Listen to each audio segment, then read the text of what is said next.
কথা আৰু আবৃত্তিকাৰ পংকজ দত্ত।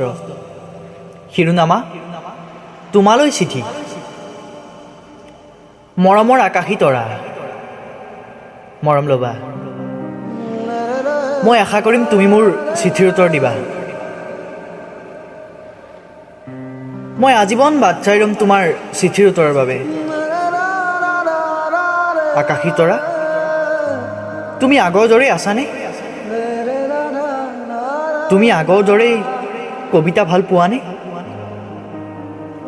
তুমি আগৰ দৰেই ধুনীয়া হৈ আছানে? মনত যেন আজীৱন এই প্ৰশ্নবোৰে খুন্দা মাৰি আছে অ'। তুমি যে কৈছিলা মোক, ভৱিষ্যতটোৰ কথা এবাৰ ভাবিবা, কিমাননো আৰু কবিতাবোৰ লিখি থাকা। মই তেতিয়া তোমাক কি কৈছিলোঁ তোমাৰ মনত আছেনে? মই যে কৈছিলোঁ মই ডক্টৰ হ'ম, ইঞ্জিনিয়াৰ হ'ম, MBA কৰিম, PhD কৰিম আৰু বহুত প্ৰতিশ্ৰুতি দিছিলোঁ তোমাক।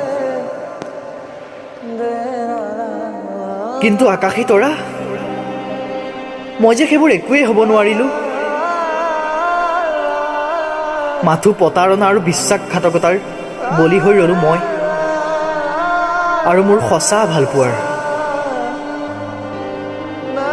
সঁচা কথা, মই তোমাক দিয়া প্ৰতিশ্ৰুতিবোৰ ৰাখিব নোৱাৰিলোঁ। কিন্তু সঁচা ভালপোৱাবোৰ মোৰ হৃদয়ত সদায় থাকি গ'ল। মই এটা প্ৰশ্নৰ উত্তৰ বিচাৰি তোমালৈ চিঠি লিখিছোঁ। তুমি মোৰ সঁচা ভালপোৱাৰ মূল্য কিয় নিদিলা?